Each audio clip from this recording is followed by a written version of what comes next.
Hey mga sis, para makatipid, so ako na lang ang nagmugna aning amo ang bed frame.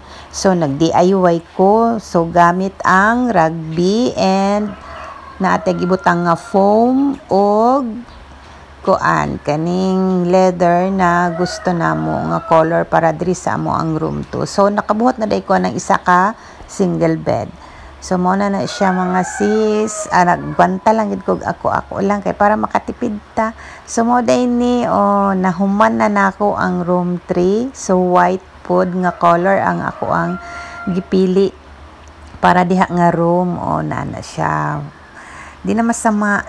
Okay na siya, mura na siya tinuod gyud nga pinalit nga kuan kanang kama charot. So mo to day ta mo na siya ang sa room 2. Ayan, duha ka single bed na siya. And then, dirita sa room 1, yan, maroon pod nga color ang ako ang gibugna din ha. Ayan. So, wala pa na siya headboard. Kulang pa ko headboard.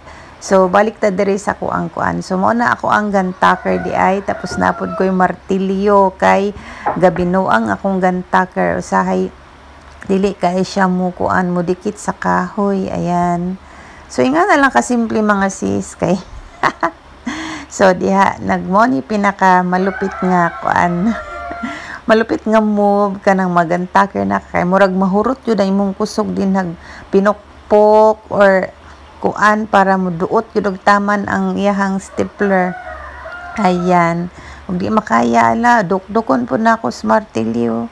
So, muna na siya mga sis, nagsumpay na ako sa kuan, leather kay dili man gid siya malukop og taman sa buong frame. So mo na siya nakuan na nako, hapit na jud mo human, gamay antos na lang jud, ala pukpok pa mo. Pero nag-enjoy ko kay mo na siyang result di ba, nakahuman na jud ko.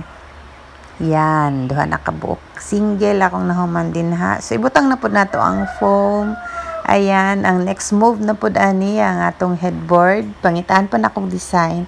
I hope you like it. Ayan, thanks for watching. This is Shasha, ang akong DIY na bed frame o mga headboard soon. Bye! Thanks for watching.